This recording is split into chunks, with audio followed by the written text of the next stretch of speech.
Wasn't this a nice break from the tensions of the last few days?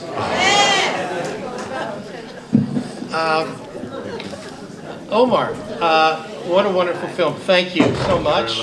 Thank you for flying in and joining us. This film is representing Egypt in the Oscars. Of last year. Of last year, Yeah. okay, represented, okay? And you said it in 2013 rather than in 2024. Yeah, and 2013 was quite an interesting period. It was the end of the Arab Spring. Yeah. Can you talk a little bit about this? I mean, here is a film representing Egypt, but everyone wants to leave Egypt. Yeah, but that's the reality. And that's the reality of lots of, not only Egypt, but a lot of the countries in the region, a lot of the countries in Africa. And but this is a true story, and it happened at the time. So I would have said it at this time now. Of course, it would have been difficult to do now, but the reality is that it happened around that time. Why would it be difficult to do now? Yeah, because I mean, it's not Are the you mean right. difficult in terms of making the film? No. Or in terms of what they did? No, in terms of, I mean, why would I decide to do it now when the reality is that it happened back then? Right. So there was no point. This story was all over the press at the time. So, I mean, that's how I found out about it. That's how I found out about this film. I was, scrolling through Facebook, and it's like, one page after the other. BBC and others are like, 13 people feigned being blind, and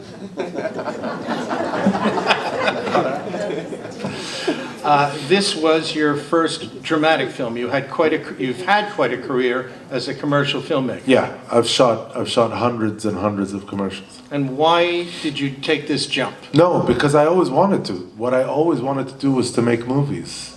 So I just took the very long route via advertising. And Because I didn't study filmmaking, I studied advertising. But I always wanted filmmaking. and yet you've crafted a film. You have the actress, if I'm not mistaken, comes from a strong background of ballet and dance. Yeah, she's a huge star. Nelly's a huge star. She started out as a ballerina, but she's a big drama actor. And here you are, a first-time director And writer. And bringing in such an incredible cast. Oh, thank you. Yeah. How did you pull that off? Well, the producer is a friend of mine. Not a friend of mine. Well, we knew each other from when we were younger via a common friend, and he's known to stand behind all independent films. So I took the script to him, and he immediately said, "Yes, I like this, but now we need to find a heavyweight behind it so that we are allowed to make such because it's not cheap. It's extremely cheap when it comes to the price of films made here. This entire production was 1.8 million. Which in Egypt is a lot of money. Which in Egypt is quite a bit of money. Actually, anywhere in the Middle East, it's a lot of money. Depends. But yet, is it making? I mean, you include a scene where they're sitting there and they're watching TV, and this is 2013, and you have a change of government that is just in the process of taking place. Was there a political Of course. Can you talk a little bit about that? No. When 2011 happened, that was the first revolution that ousted Mubarak, and then there was the 2013, which ousted the Muslim Brotherhood. Now, in those 2 years, everybody wanted to leave. Unfortunately, it's because we saw no future, and the Muslim Brotherhood couldn't have been a worse choice. They wanted basically to take Egypt back into the Dark Ages. And it was terrible. So everybody wanted to leave. Rich, poor, upper class, middle class, whatever you want. Everybody wanted to leave. So it's the perfect, and that's when the story happened. But this is just as Sisi's sort of beginning to take control? I mean, you know, I didn't pinpoint, but yes. So is there a sort of a message, because you hear things will be better, but yet I'm not coming back? No. But that's what the guy says. No, but for today's audience, what are they taking out of this in Egypt? I think the story stands sort of the test of time. It's not time specific, but you know, I had to set it at the time that it happened, and people really knew what the meaning of, you know, not the meaning, but everybody really wanted to get out at the time. Egyptian cinema historically has been an amazing cinema. I mean, I think of the 20s, the 30s, the 40s, the 50s. What's going on now with Egyptian cinema? And clearly, this is your debut, and what a debut it is. Thank you. Thank you.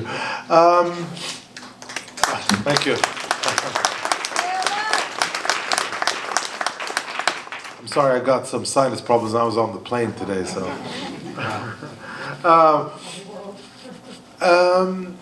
Egyptian cinema is not in its best state, quite honestly. I think that the revolution was, the 2011 revolution was a really, really bad factor, pushing it towards survival. So survival meant making commercial films. Like any chance of an offbeat film or an art film, or which we have plenty of, or had plenty of, it almost disappeared. And there were you as a youngster trying to break in. Yeah, and if it weren't for Hevzi, my partner, there would be probably no art house Egyptian film. My film is clearly like it's a crowd pleaser, but it's still got a deep topic to it, and we managed, knock on wood, I'm a superstitious guy. It managed to please the critics. It managed to win awards. We've been called to 30 odd festivals, and we've won about 15 awards internationally. Thank you. And we were the submission to the Oscars, and by Egypt. And I mean, last year at this time when I met Jeremy, where is he? Here. Yeah, there he is.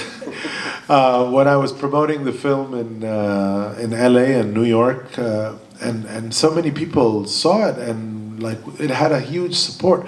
I can't remember which publication was it. Was it Deadline or Variety? But they said the 49 films you've got to see before the Oscars, and my film was in there. Oppenheimer, So Oppenheimer won, yours didn't? No. But what I mean to say is that it was in contention with not just the international films, the American films. So it did well. Yeah, it did well. Incredible. Give us I'm going to turn it over to everyone to ask them. Yeah, just tell us a little bit about the actors. And the composer, the music. The music. Amazing. Yeah. The music's composed by a friend of mine called Seri Haney. Excellent. He's a very young man, and that was the room that had the most creativity for me. Like shooting this film was hell. It was hell on earth. Why? Too much. Again, you probably consider over here, it was a 34-day shoot. That's very little over here. For us, that's like, whoa, you're very ambitious. And I was producing as well. So. And you co-produced this. I produced this film. I mean, I co-produced, but I was the producer on the set. Not just financially. And it was just madness every day. The actors, despite being nice guys, but for them, I was this commercials director. Commercials director in our part of the world has this reputation of like, oh yeah, these guys are spoiled. They're floating on thousands and millions, and and they don't, they don't know how to tell a film story. And so when I would tell them, no, that's not funny, don't do that, they'd be like, oh, what does he know? They didn't say it. But So they all later came back after the film was out. They're like, oh, we're so sorry, we gave you hell, You really had to win them over. I had to win them over. I sometimes had an argument with some of them.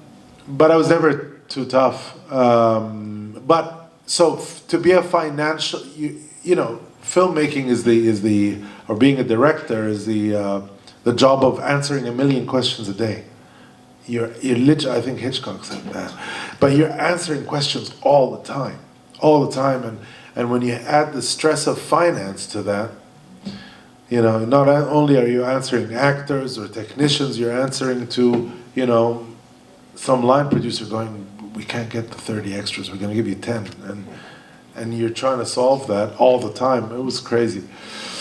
So yeah, the actors, to your question, the actors, Nilly, if Nilly hadn't joined the film wouldn't have Explain which character. Nilly is the journalist, the girl.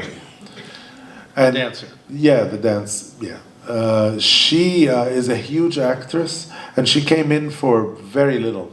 Very little. She didn't even get paid until the film was out. She didn't care. She just said, I believe in the story and I want to do it. So she was able to draw in the other actors? She was able to let the producers say, okay, instead of us being in like the pre-sales, instead of us selling this at X with X plus 2, for example. And that was very, very, very important.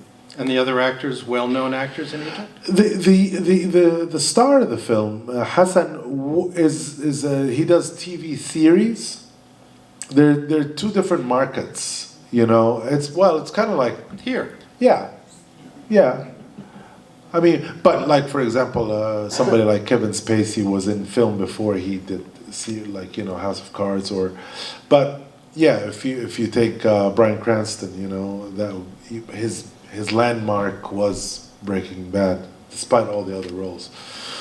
So Farrag, his name is Mohamed Farrag, the actor. He made his name in series, but this made him a film actor. Terrific. Yeah. Let's and your English is amazing. Oh, yeah, thank you. Really, fantastic. Let's open it up to questions from you. If we can have the house lights, please.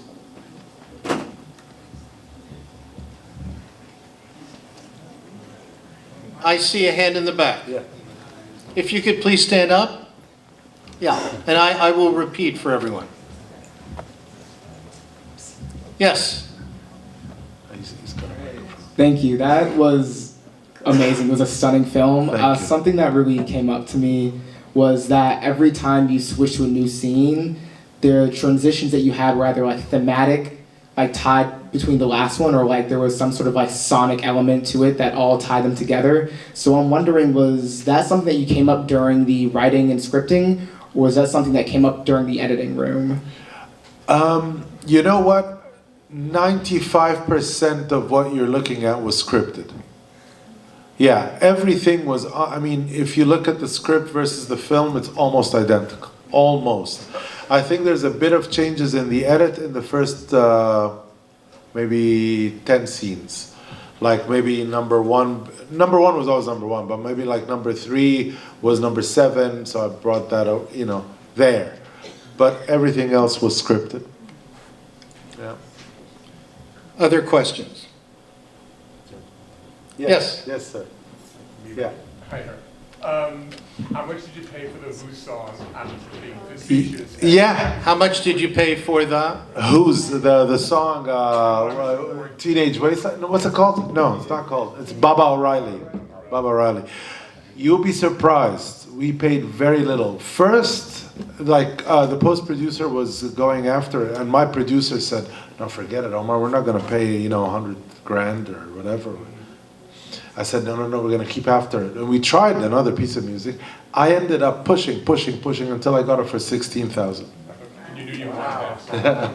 What's that? It was important to you to have that. It was, I wrote it in the film. In the script it said to the music of Baba O'Reilly. So everything was planned to that music. So I couldn't change it. And just so you know, that's a very little bit of... that's Extremely, very- extremely little. Yeah. Yes, hand in the front row, no? So does Let's it take a mean look. now that you're moving out of advertising and into movies, and do you have another movie set up that? Thank you. Yes, That that's you're two about to questions, and produce? the answer is yes Yeah. to both. I'm tired of ads. I've shot so many. I've shot for every company there is out there. You know, Coca-Colas and your Pepsis and Vodafones and all of them. I've been fortunate enough to work on the good scripts and develop them myself and win awards on a global level for them. And I'm tired of it. I think advertising in general worldwide has gone a bit tired. It's not the same. It used to be a lot more fun and a lot more clever. And yes, sorry, sir, I'll answer that. Just a sec. Yeah. The second one is yes, I am working on a new film. Can you tell us a little bit about it? It's again about the struggles of a middle-class man and having to unfortunately get a little corrupt to survive. But that doesn't happen anymore in Cairo, right? It's 2007. Protecting yourself. No, it's based on a little fact that is true that happened in 2007. Yes. It's not so much a question as a comment. I really like the way you made it a buddy movie, the way you captured the way the guys talk to each other. Thank and I you. noticed that in Israel, among Israeli kids, not just Arabs, but it was a real special thing. It's different from what you see in America, and Yeah. I think you really captured it. So I like that. Thank you very much. Yeah. It was important that you, the friends, because they some of them share the same desires that they want to leave, and some are it's present in every group of friends in Egypt that some are like we've got to get out, and some are like no we've got to stay, and then the change where they have to all agree to leave. And thank you. Yeah, right. Yes. Yes, I see a white shirt. Yes, madam. Yes. I just was curious to know if the film was filmed in Egypt, number one, and where in Egypt did it all take place? Because I lived there, so I would be Oh, did you? curious to know. Oh yeah, it was shot in 3 countries. 11 days were shot in Lebanon, and 21 days in Cairo, and 1 day in Romania, in Bucharest. Any of this done in a studio, or it was... Nothing in studio. Everything exterior. Everything was on set. location. The reason why we shot in Lebanon, well, it was just a strange path to it, but we needed to shoot at sea, airports. All of that stuff is very hard to get permits for in Egypt. You're practically not going to get a permit to shoot in the airport or at sea is very, very difficult. Yeah. Yeah. Yes. This is an intensely political question about today's situation. Feel free to say no comment. Yeah. What is the attitude? Does your hero escape to Germany? No, he skips to Poland. The real story is, and I shot in Romania, but it's in Romania for Poland. They landed in Poland and Okay. disappeared there. So essentially they got refuge in Poland. They're not. No, the Interpol is still looking for these people.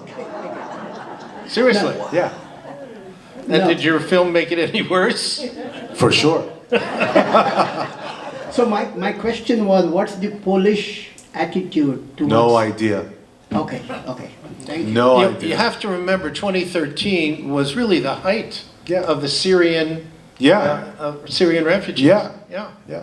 And if there's even that line in the film, right? Yeah, This is- when he tells him you've got to, pretend you're Syrian, not Egyptian. Because there was so much more sympathy with Syrian plight versus ours. Yes. Yes, sir. And then in the back. What was the significance in the beginning of the young man and the old woman that died? I tell you, this exists. So one of the ways for young Egyptian men and a lot of Arab and a lot of African men. I don't know if you're familiar with this, but there's a lot of sex tourism that people, men and women, come to the Arab world or Africa looking for sex. And sometimes they find a partner that they like so much, and they're like, And in fact, after I wrote this film and the producer approved it, a woman appeared on the morning show in the BBC, and it was this story. It was a woman who was,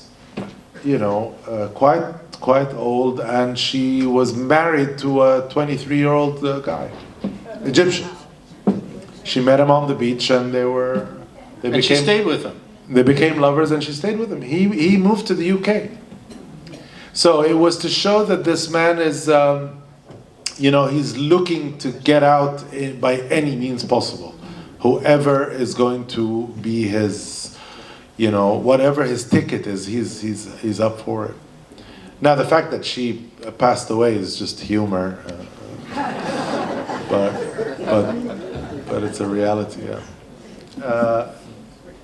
Yeah. Hi. Hi. I'm curious about yourself, your history. I know Eric mentioned that your English is fantastic, perfect, really. And I assume you live in Egypt now. Yes. And I'm wondering if you ever wanted to get out. Oh, yeah. No, I didn't want to get no. Well, look, my entire family, my entire family lives abroad. My grandmother, God give her health, she's still alive. She lives in London. She's lived in London for the last 60 years. My brother's living in London for the last 20-some. My brother's been living abroad for the last 30 years. My father lived in the Gulf and then got back. I lived in the Gulf. So this not living in Egypt is quite common. There's not a single family in Egypt that doesn't have somebody who's, living abroad somehow.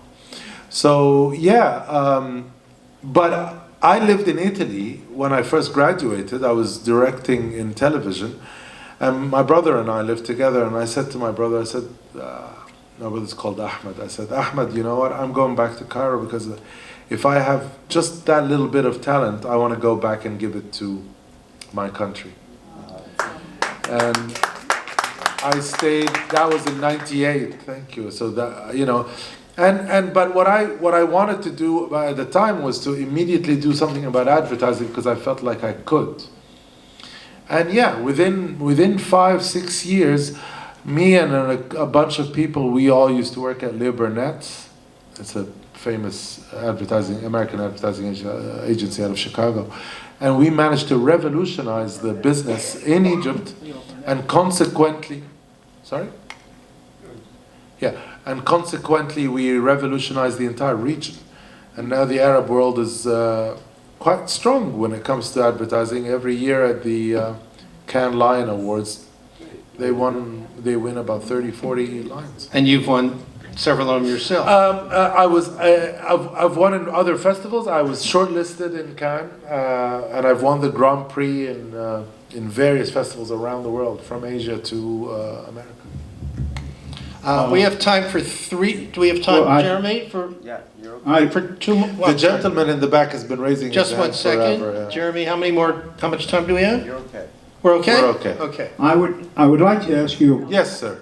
I'd like to ask you a question, but I want to frame it within a context of my profession. Yeah. For many years, I'm retired now. I worked as an investment advisor for a family who had a good deal of income from Hollywood productions. They had royalties. They produced a film, much as what you had, which turned out to be a total bomb. Right. Never got any distribution. Yeah. Now, I ran the assets of this family, and I viewed that as money haven't spent, which we kept on the balance sheet. You've got a good finished product here. Yes. the investment is finished. You've made your investment. Yeah. Is there any prospect here that you could find a distributor and ultimately turn this into either a revenue or a revenue producing product on an ongoing basis? Yes, we have a distributor in the U.S., a company called AGC out in Los Angeles. So they bought the rights to the film distribution. Listen, to be quite honest, I'm really crap when it comes to, I don't know who's distributing, who's sales. There's a million things in film world. But we did quite well in the box office. So we've made our money and more. And we've heard about a Mexican remake. We've heard about a Korean remake. Yeah, but whether they materialize is another thing. But you have, this is a viable asset. Yeah. And Mr. Turner discovered that when he bought a whole bunch of old movies. Yeah. It's happening all the time. Yeah. Let's take another question. Is there any things in the movie that are apparent that have been shown in the movie? Sorry, say that again. Scenes in the movie What about them? that were cut, that were... Or No, we shot 2 scenes that were sort of... The question was, were any of the scenes cut? Yeah, did I shoot some scenes that I did not put into the film? Is that the question? Yeah, no, there were a couple of scenes in the beginning that explained that the coach does coach children in football, but it felt like it was making the beginning longer. So I took them out. Yeah, but those are the only 2 scenes that I took out. Yeah. Wherever the microphone is. I want to ask, as a director, yes, that you're gonna stay with true stories, or you're going a different direction? No, but true stories make interesting films. Mind you, what you saw, only the log line is real. Everything else is something I wrote. So the log line of people pretended to be blind to go to Poland is real. But otherwise, it's all something that I wrote. But yes, true stories are very interesting. The next film is not a true story, but it's based on a true fact only. But yeah, I mean, I don't know. Maybe it comes from, I don't know. As my job as an advertising director is most of the time you get scripts and you change them. So maybe I like this idea of treating some existing material. So yeah, but I get asked the other question is, will you always direct what you write? Like, will I be working as an auteur, No, I would love for somebody to give me a script that's good, and I would just, boom, shoot it. It's so much easier. Let me just ask a question about funding. Yeah. This was funded by 3 sources. Yeah. And it seems that Image Nation Abu Dhabi is doing a terrific job with funding Arab films all across the Middle East. You know what? I only got to meet the gentleman who's in charge, who's Ben. He's American. Towards the end, they're far more involved with films out of the UAE, out of the United Arab Emirates. Less so out of Egypt. And yet they did partially fund your film. Yes. Basically, Vox Studios called Image Nation in, and that's how it completed. But yes, they've, and they're very, very, very nice people, very good people. Great. Next question. Hey, Omar, thank you. First of all, Well, I'm sorry, we're not making the calls. Apparently the mic is going around. No, ma'am, please. Omar, first of all, thank you for coming to Teaneck. Welcome. great town that we have here. And I was very honored to be part of the initial screening committee. Thank you. Jeremy. Thank you. You were obviously coming into this. This was your first venture. And what was in your head? Did you have any inkling of the success you will have with these 30 film festivals, numerous awards? Like, what were you thinking? What were you trying to achieve? And what kept going in the face of all those challenges you had? Like, people didn't want to listen to you, funding and, the operational challenges. Yeah, you know what? I mean, I might sound cocky, but you know what? There was a moment where we were in the sound mix. This is like before the film comes out, 2 weeks. And the sound mixer just wasn't doing a good job. And I just, and for a second, he pushes back the desk and he goes, well, if I knew if so much work was going to be done, I'd ask for more money. And I flipped. I said, I'm not going to use the language that I used, but I said, why is the ceiling, the roof of your dreams here? I want to go to the Oscars, I said to the guy. So, and I said that to my actors. And on day 3, we had a big scene, the one outside the hospital where the guy puts the lens. And I shouldn't be talking about my actors like that. But they didn't know their lines. And we had I said, guys, why are you guys, I said the same thing, why are you guys looking at this like just a job? I want to take this film to the Oscars. And when the Oscars, because the film came out on the 12th of September, on the 16th of September, we were chosen to go to the Oscars. And that was like an unbelievable moment. And a vindication, and that was before all the festivals and all of that. So did I expect my producers, I used to tell the producer, I used to tell him, Hafzi, this film is going to work for the audience and we're going to go to festivals. He goes, I'm thinking for audience right now, festivals, if it happens, it happens.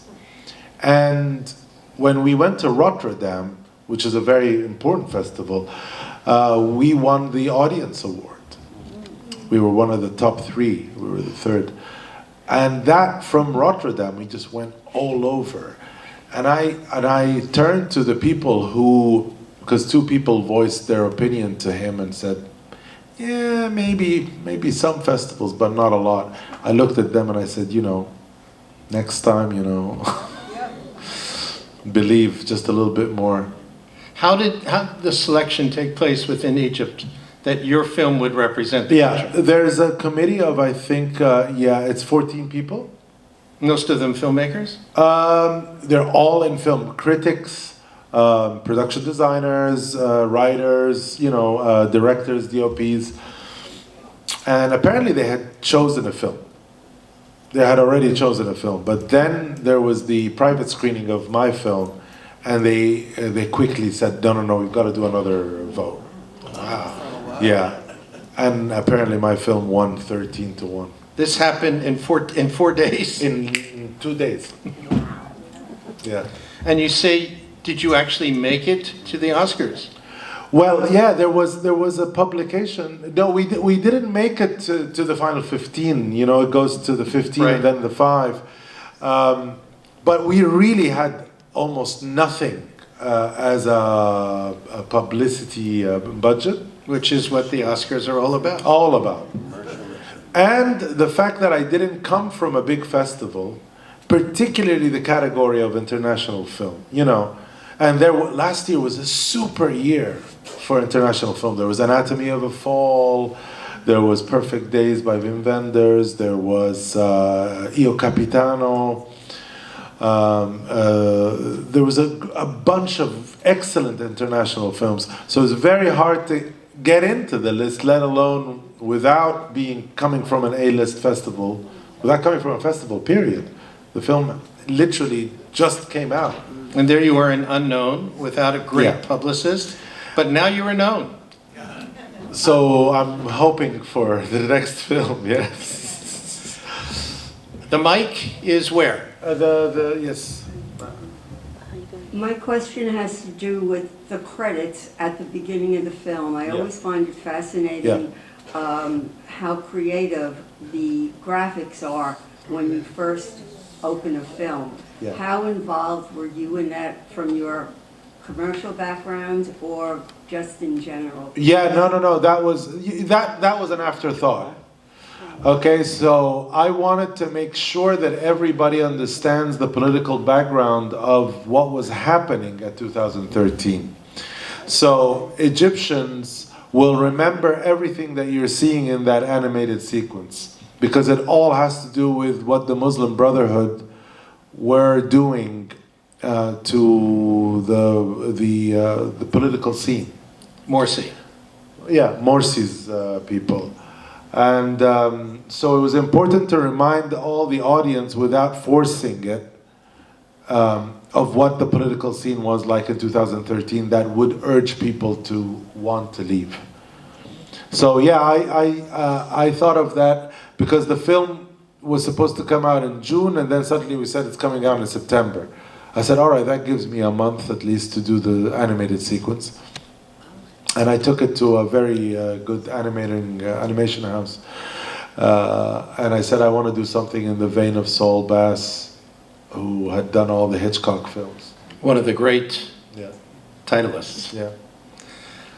Ladies and gentlemen, Omar Hilal.